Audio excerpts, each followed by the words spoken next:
This is Things You Might Not Have Heard, and I am Jay Cleveland Payne with you today with 8 stories as normal for Wednesday. 8 stories that you helped us choose. You deemed them as conversational. You helped us pick the stories in our rundown, not just something I pulled off the internet as a trending stories. We at the Conversation Project are proud to be, or at least Things You Might Not Have Heard and the Conversation Project, your home for headline news, information, and pop culture references that are worth chatting about. And today, chatting about the Alaska Summit, which may be a big deal. It may be nothing burger. We'll see how we're being played and how we're actually working up to it to make it more of a thing than a non-thing. Also, the Fort Stewart shooter, more details about what happened in that case, and horned rabbits near you, which you don't get near of. We'll talk about those stories and 5 other stories in the mix. I want to remind you, you can stop by our website. This is a conversationproject.com and check us out anytime you want to. More details on how we do things and the whys we do things as well. And of course, today's spotlight sponsor is Ground News. Visit them at our website. This is the conversationproject.com/ground news. You get 40% off their plans for news, and we get a small commission back as this is an affiliate link. So the stories we have for you today are stories, as I said, you helped us choose, you picked them out, or you helped us go through them, sift them for conversational stuff. And it is a big deal. It's a doozy for the 13th of August, 2023. It's big deals. Let's get into them. Let's kick it off with the most important thing in the world right now. That is trying to find an end to one of the many wars that are going on. This one, Russia and Ukraine. And Zelensky, European leaders are going to have some talks with Trump before he has his meeting with this summit with Putin on Friday. Now, Ukrainian President Volodymyr Zelensky is still not invited to the actual summit on Friday in Alaska. But several European leaders are coming together to meet with Donald Trump together and Zelensky to have a meeting. It will be a virtual meeting. It won't be any place. Trump's not flying to Germany, but Germany is going to host Zelensky for this meeting to kind of do some strategy talk before they go in with Putin. Now, they aim to shape the Western position on the Ukrainian defenses and territorial integrity before the actual U.S.-Russia discussions. What's going to be an interesting thing here is that diplomats hope to secure commitments that the peace framework will happen, not undermine the Kyiv sovereignty. What's being pushed by the United States is for Russia to back away, but the Europe to do more of the work in the protection of Ukraine, which is what people are okay with. The problem is the negotiations that happen usually do not involve much in Ukraine. The people who were invaded, and Donald Trump is now sort of blaming for being invaded for a second time.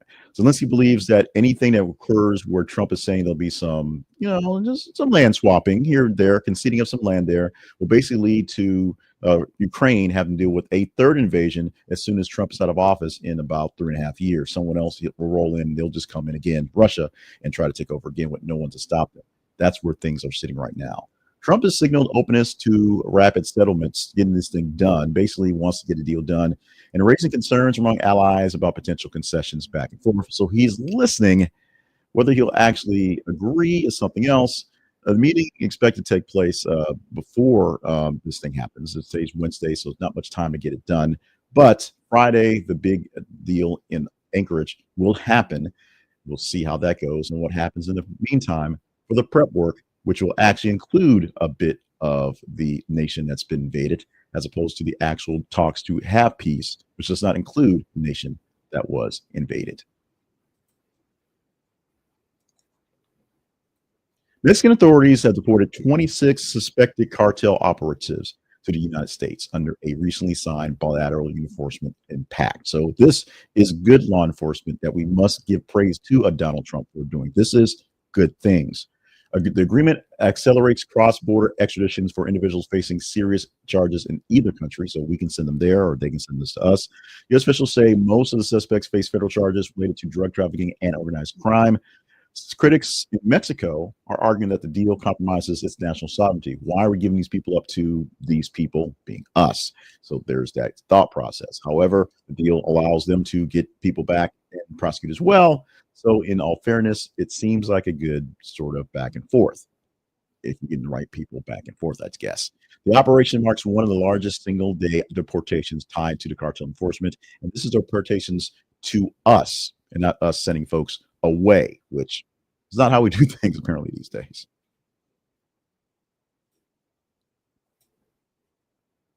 The soldier that's accused of opening fire at Fort Stewart Army Base has been charged with multiple counts of aggravated assault and attempted murder. The authorities have confirmed that the primary target of the attack was an intimate partner who was also a service member there. Four other soldiers were injured during the incident and remain hospitalized at this moment. Military police have apprehended the suspect within minutes of the shooting, so it was a pretty quick deal. And the other servicemen and servicewomen who were there sprung into action to basically come to the aid and subdue the subject pretty quickly. Army is launching a review of on-base security and domestic violence prevention and protocols. This is a big deal for something the Army is very bad with: domestic violence on base in staff protocols. There are a large number, and I don't have a stat in front of me, but there's a large number, anecdotally, of domestic issues on bases between service members, and especially service members who are in relationships with each other. It's something that goes unreported, not so much unnoticed. And this is a case that is going to bring to light some of those things, whether it'll be a fix or bring in some sort of relief to some of the stresses that is having domestic relationships with people who are you're essentially working with in these simulations. We shall see.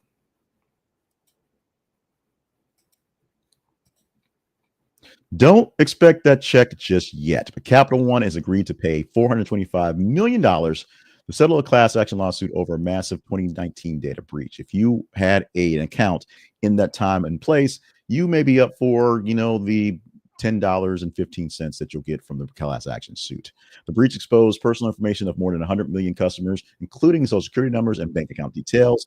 Settlement will provide direct payments and affected individuals and fund credit monitoring services to keep this thing happening in the future, like it happened in the past. Bank did not admit any wrongdoing as part of the agreement. They just said, we didn't say anything went wrong, but here's some money to go away.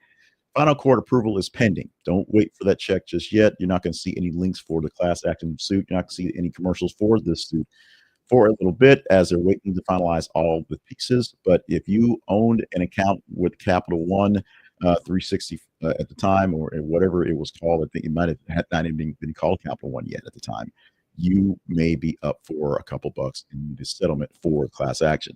Remember, class action, don't get too happy. Don't expect very much.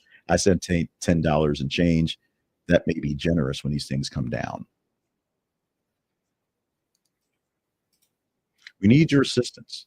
The Conversation Project and all of us here that work on it need you to help us out by getting more people involved with what's going on. I took a good look through our comments this morning and had people who were complaining. I guess that's the word, about our ROI. We have a small subscriber base, but it's large enough to get some traction, but not a lot of people responding to it. And that's a fair assessment, except I think the guy that just did it was either a bot or a jerk, just pointing out that when on a day when we actually had a massive amount of people join the subscriber base and a massive amount of people actually replying to various videos. So one video does not make the difference, or does it? We need you to help us make these videos make differences by liking more of them, liking these things here, whether they're on YouTube, our main source where we follow for our metrics, or it's on TikTok, or it's on X, or it's on Facebook. Of course, this is not on TikTok directly. We need you to hit the like button and show that it's a good video. The algorithm will do its work and say a good video to show other folks. And I know I'm picking good stories and good news reports for you. We also need you to share directly with other folks. If you share directly with people who might like this or hate watch it, because hate watch counts as well, more people will be engaged and more people will be seeing it and more people share by algorithms. If you're not getting this directly into your feed, we want you to subscribe to it so you don't miss out on these things. This comes down live every weekday morning, about 5:30 in the morning, and we have hot takes and short clips throughout various places on TikTok, on YouTube Shorts, things like that happen as well. You want to make sure you get them all. Just hit the subscribe button. Don't have to necessarily hit for.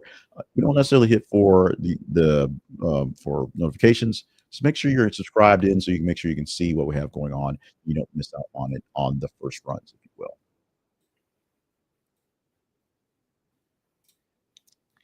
Baylor University is suing Boston University over the BU logo in a trademark dispute, alleging that unauthorized use of the similar BU logo is there. You see a Boston University and a Baylor University, Boston and Baylor being green, Boston being red, and you can see that there are some similarities. But how similar? The lawsuit will figure it out.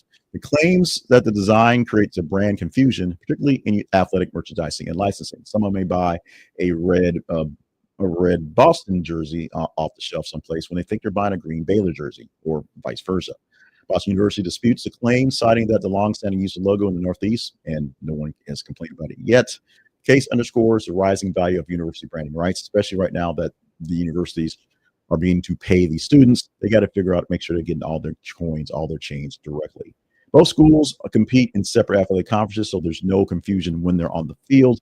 They do share overlapping merchandising markets. Basically, sports fans of all ages, all stripes, and from various places went to their schools wherever they are. And so you might get some confusion in people seeing the logos that they're wearing and asking the questions. But in most cases, Baylor, who is suing, is saying that Boston is stepping over their bounds. Boston says, nope, we've been doing this quite some time, my friends. Leave us be.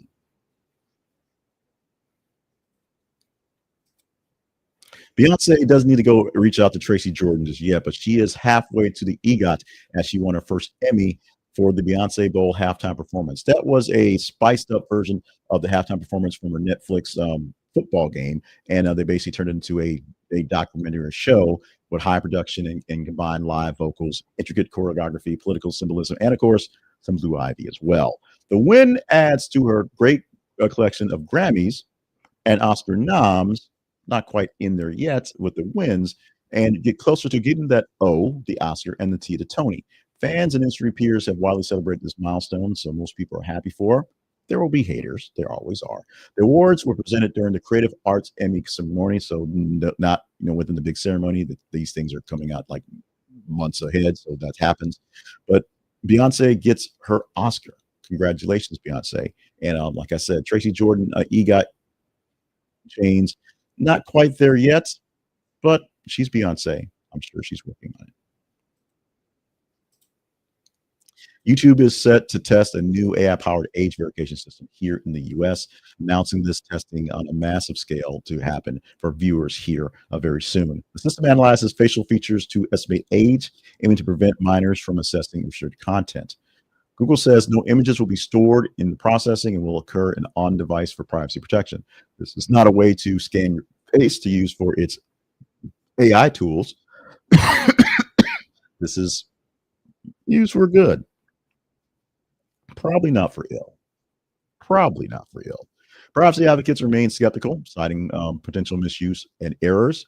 As we all know about the facial recognition, if you happen to be one like me with a darker complexion, it don't know you, like you, and don't like to pick you in good lights, literally. The trial will run through the end of the year before potential global rollout. We'll see how well we pass the test or fail the test before they have to retool it. More than likely, some sort of facial recognition will be in place fairly soon. They just need to make sure that what they're doing now is going to work, and the parameters, as we said, for security. Where do these images go? They have to go somewhere. Where do they actually go? And can we find them when they are used against us? And finally, this is not a jackalope. This is not a jackalope, but this is a very serious thing where wildlife officials in Fort Collins, Colorado, are confirming sightings of rabbits with unusual horn-like or tentacle-like growths on their heads. The growths are believed to be caused by the slope papilloma virus, which can form kernitized tumors. Totally butchered that, but essentially it's a tumor being formed on their growth around their mouths that makes it hard for them to eat and survive on those levels. Other than that, they're good bunnies, other than the fact that it makes them hard for them to actually eat because their mouths are mangled. Residents are being advised not to handle or approach the animals, not that they are necessarily virus or anything are bad for you, but they are dealing with their own situations. Thank you very much. Similar cases have been documented historically, and they gave rise to the jackalope myth, the half rabbit, half antelope being that roams the Texas borderlands.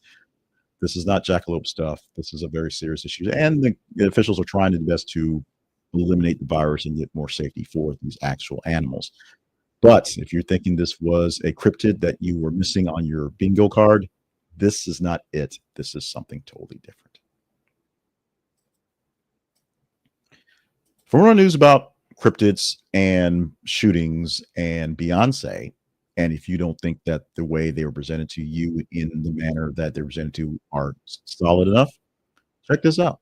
You can go to Ground News and get better coverage or different coverage or slightly average coverage you want to, because what Ground News does is actually aggregates all out there, literally all the news out there, and gives you a way to see the sources covering the stories the way they are, with a bit of commentary on how the sources are, whether they lean conservative or liberal. So you can get a sort of sense of how stories are being presented to you and how you should actually take in those stories. Your own research being done by Ground News as they give you a headline, they give you side by side comparisons of news stories, and they do it all for you, local, national, and international, as we already said. Now, their blind spot feature is something really cool they offer where you can see a great straight line of stories that are overly shown by the rights or the left and underly shown by the rights or the left to see what stories are you being blind spotted to, what stories you're not being not given a chance to see because maybe not because it's just everyone picks their own specific stories, but because it's more of a slightly bent from a certain level of perspective that they want you to see more of these things and less the other ones.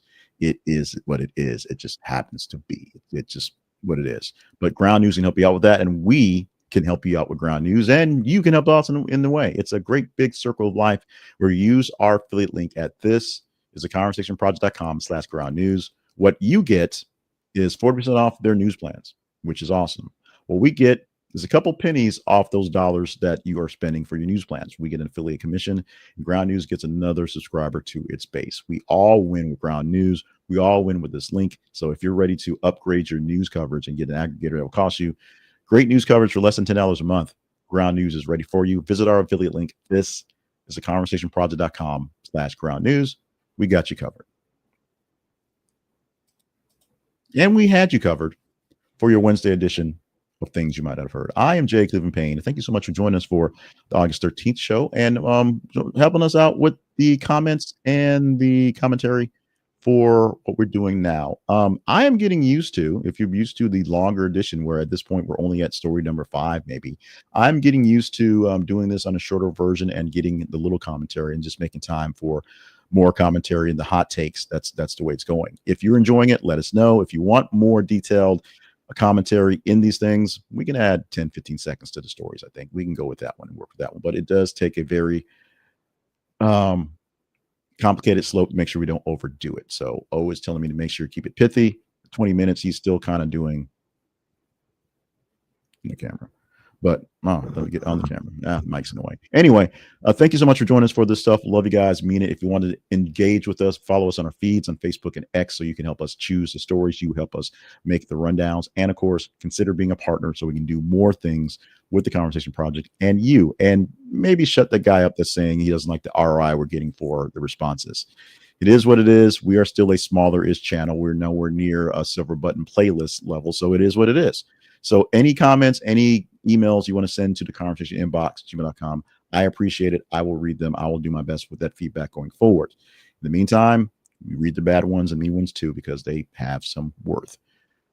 Love you guys. Mean it for the second time. Let's see you tomorrow morning for Thursday's edition of Things You Might Not Have Heard.